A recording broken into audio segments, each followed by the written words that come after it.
Bueno, estamos aquí con Ana María Zoppi, que es un lujo y es siempre un placer tenerla con nosotros.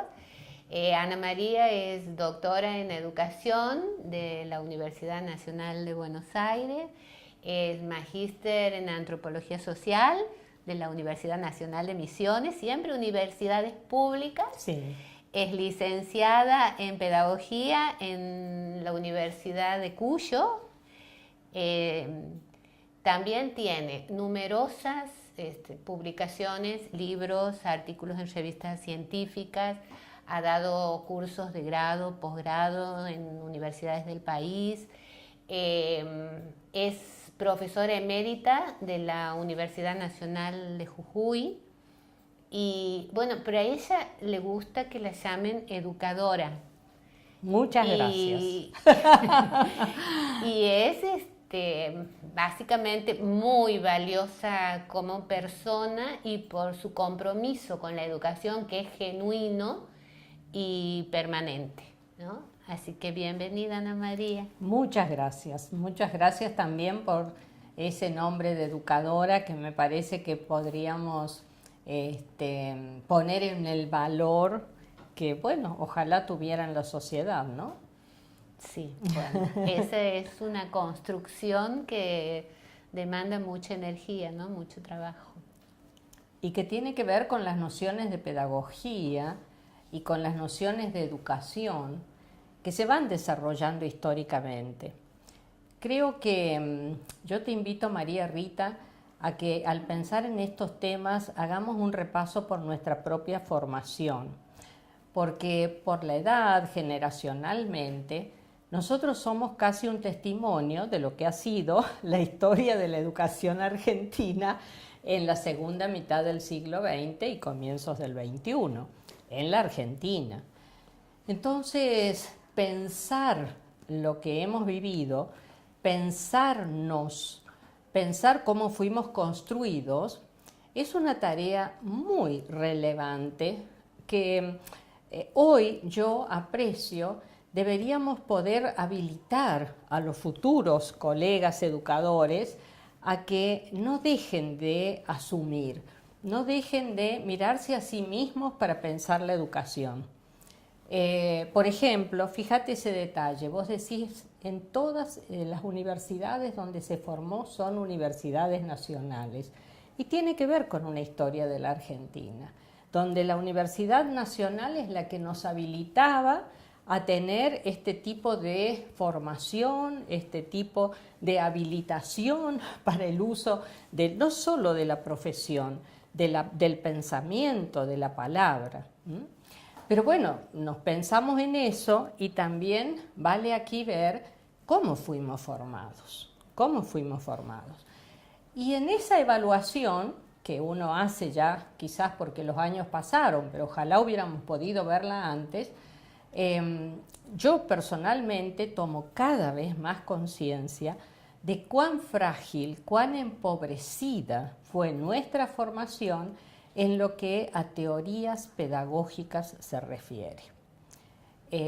No sé si lo compartís, María Rita, no sé si lo podés apreciar, podemos seguir hablando de esto, pero me parece relevante. Absolutamente, lo comparto totalmente. Aparte, vos sabés que te he leído, que te admiro profundamente, entonces ese posicionamiento es compartido, ¿no? Claro.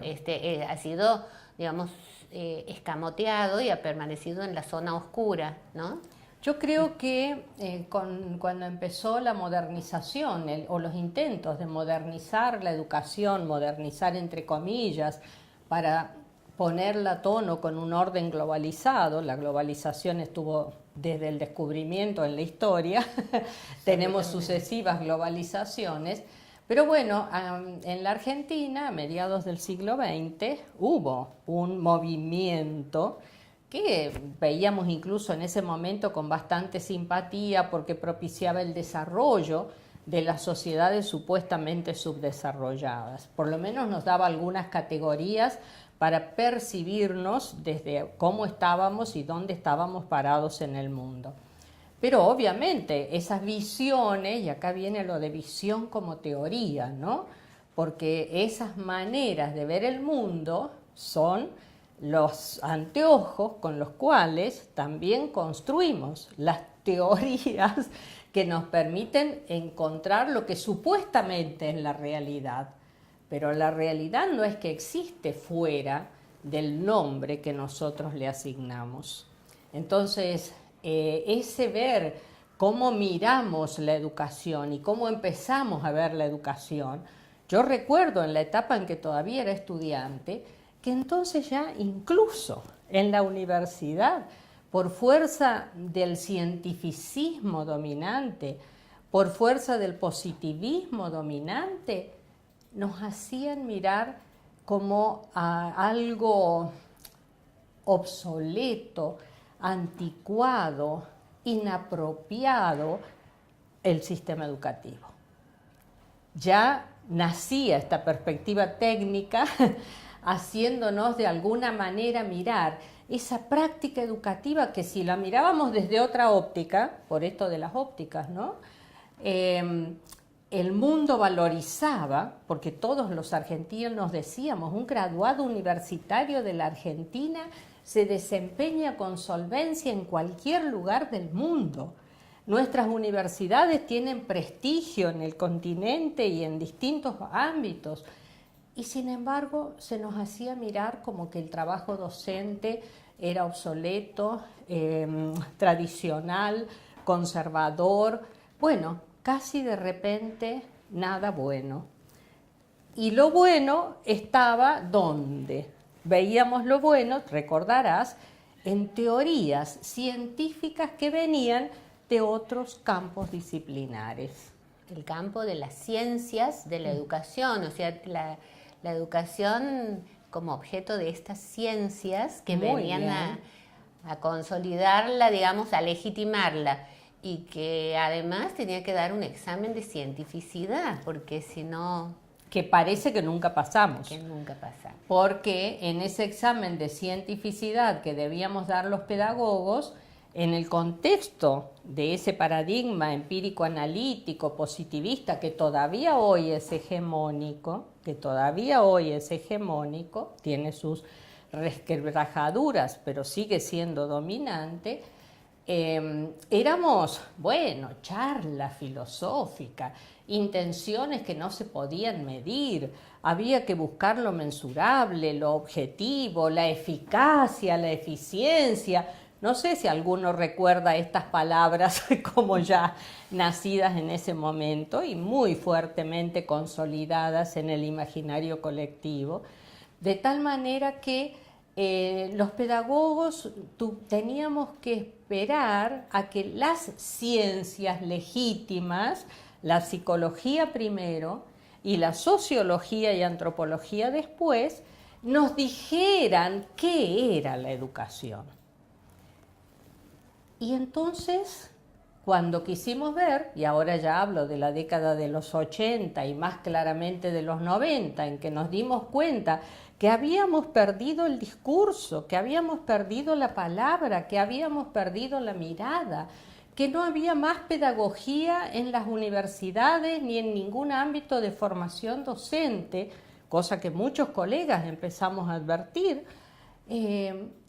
nos dimos cuenta que acá había un ocultamiento del cual nosotros mismos, sin querer, fuimos cómplices. Absolutamente.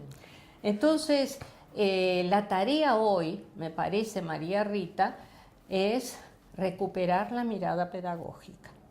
Y si pudiéramos recuperar la pedagogía y defender y trabajar para legitimar su condición de ciencia, pero ojo, no de ciencia positivista, porque nosotros pertenecemos a un campo y a una intencionalidad en la praxis que no se puede asimilar a las ciencias de la naturaleza o a otras ciencias interpretativas. Estas perspectivas nos sirven, nos educan, nos iluminan, las podemos usar porque hay investigación educativa, vos lo sabés, en cada uno de esos paradigmas. Pero la que necesitamos hoy es una investigación educativa que integre una visión pedagógica y desde allí aporte a una relectura de la educación. Absolutamente de acuerdo, no podría haberlo dicho mejor. Y es un problema profundamente político el que estás planteando, Ana María. Exactamente. Porque es político no solamente en los términos que expresas, por la direccionalidad, por el proyecto que implica la educación siempre, porque es un hacer hacia el futuro. Entonces, esta direccionalidad, esta intencionalidad, está dando cuenta de la politicidad de la educación, diría el maestro Freire, pero además es político porque este ocultamiento y este escamoteo que dejar afuera, digamos, hay también ahí una voluntad política, ¿no? En esta idea modernizadora de la razón del progreso. No es casual que venga de la mano de la idea de calidad como eficiencia, totalmente, de la meritocracia, totalmente, que ahora tienen un revival, ¿no? Por eso digo que no ha muerto ese paradigma y que seguimos luchando para emerger en el contexto de la historia educacional argentina. Yo creo que nos toca el desafío de producir un renacimiento. Ahora, obviamente, no vamos a quedarnos en la nostalgia. Las categorías de la pedagogía de la primera mitad de siglo no nos sirven hoy con un mundo diferente y con sujetos diferentes. Es contextual, así como somos sujetos en la historia, y no tenemos entonces una pedagogía a priori que tengamos que enseñar. Lo que tenemos que hacer es construirla, es ponernos a trabajar buscando integrar todas estas dimensiones que están escindidas. Por ejemplo, la separación entre la acción educativa y el supuesto pensamiento o situaciones o posiciones teóricas que lo sustentan.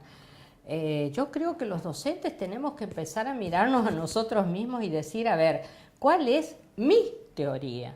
¿Cuál es la idea acerca de la educación que yo estoy sosteniendo en esta clase, en esta práctica? No es que yo no sé, no estoy formado, no sé lo que hago. No, a ver, ¿cuáles son las ideas? A lo mejor allí hay contradicciones, a lo mejor allí hay desinformación. Ya hemos visto que no fuimos preparados para tener esta lectura, pero hagámonos cargo de nuestro propio pensamiento. Y creo que ahí me parece que cabe la esperanza de encontrar maneras de mirar lo educativo que acerquen la acción reflexionada y refigurada y modificada en un único ciclo, en el que no estemos esperando que alguien nos diga qué cambios hay que hacer, porque ya nosotros desde nuestra propia profesionalidad advertimos las mejoras que no son ninguna cosa esotérica que tenemos que producir, sino mejoras desde otro lugar, quizás desde pensar las relaciones sociales de otra manera, ya como recuperaste a Freire, ¿no? De una manera quizás, esto también es político, más horizontal, más dialógico, más participativo, más respetuoso, y darnos cuenta que entonces en el aula ya están circulando multiplicidad de saberes. Aquella idea de que se perdieron los contenidos en la educación, yo siempre dije que solo lo podía decir alguien que no tuviera idea de qué es la cultura, porque cualquier cosa que se diga es un contenido cultural, aunque sea que hablemos, no sé, del fútbol, de las galletitas o de lo que sea. Estamos en un mundo mediado culturalmente, construido culturalmente. Entonces, el tema es qué es lo que circula en el aula y por dónde esa pretensión de que todavía parece se nos conmina a que el único discurso que circule sea el del docente emisor, el del docente legitimador, el del docente disciplinador, el del docente fabricante de sujetos en un único y determinado sentido. ¿No? Tremendo, qué tarea por delante. Sí, realmente, porque ahí se ha construido, Ana María, es tremendo escucharte, ¿no? Porque yo doy fe que vos llevas a la práctica esto que sostienes. El hecho de que yo esté hablando aquí, que no era la idea, es una prueba. Te agradezco mucho que me acompañes. ¿Ves? Acá está eso. Yo no estaría acá si no hubiera un otro, que en este caso sos vos. Pero siempre hay un otro habilitándonos al juego social. Y ese otro puede ser un maestro, hay que cambiar también la idea de maestro. Es un actor social, es un sujeto que tiene la posibilidad de estar en un determinado medio, de estar situado y que habilita, que permite el acceso, que abre las puertas. A lo mejor eso deberíamos ser los maestros, los que abramos las puertas, ¿no? Grandes habilitadores. Claro, claro. También hasta hay una cuestión de autoestima que se ha ido deteriorando con este descrédito. Muy importante lo que decís, muy importante. Muy importante porque fíjate, acá de nuevo aparece la figura del otro. Ese discurso que empezó a generalizarse del docente anticuado, del docente, hasta, lamento decirlo, pero del docente vago, despreocupado, se transformó en el boomerang en una autoimagen de la que nos hicimos cargo. O sea, terminamos asumiéndonos y nos miramos como pobres seres. Por suerte ahora hay otras luchas en la sociedad que nos están posicionando en otros lugares, pero es mucho lo que tenemos que recuperar, porque el lugar del docente como un actor social mínimamente respetado se fue perdiendo por esta imagen del docente desvalorizado, descalificado, casi inútil, el que tiene que ser, fíjate incluso los términos que se usaron, María Rita, las campañas de capacitación, hablando de la formación docente. No hay campañas de capacitación de abogados, no hay campañas de capacitación de médicos, porque se supone que la formación académica que tuvieron, establecida socialmente, superada como corresponde, ya los hacía capaces. Por supuesto que la educación es permanente y por supuesto que nos seguiremos actualizando y formando, pero pensar que el docente tiene que ser capacitado ya está diciendo implícitamente que somos discapacitados, claro, o que estamos discapacitados. Tal cual. Porque entonces el lugar, digamos, del intelectual, ¿no?, ha sido negado. Ese es un ejecutor, nunca un productor de conocimiento. Es un ejecutor de teorías de otros campos. Y bueno, ¿y yo cómo empiezo a darme cuenta de todo esto? En mi caso, hay otros colegas mucho más lúcidos que yo que lo advirtieron antes. Pero cuando empiezo a querer acompañar a los colegas en el trabajo en investigación educativa. Todos sabemos que la investigación es una puesta en relación de la teoría y la empiria. La empiria valida o no la teoría se construye a partir de lo que supuestamente los hechos muestran empíricamente, ¿no es cierto? Con las lecturas, la mediación de la interpretación. Pero queríamos, los colegas, todos queríamos involucrarnos en hacer investigación y decíamos, bueno, ¿y la teoría? ¿Qué teoría estamos poniendo en juego? ¿Qué teoría estamos usando? ¿Cuáles son las teorías que tenemos en la cabeza? Y nos aparecían todas las teorías del aprendizaje, todas las teorías del conocimiento, todas las teorías de la complejidad social, etcétera, etcétera. Bienvenidas. Pero ¿cuál era la teoría de la educación que estamos desarrollando? Esa nos faltó.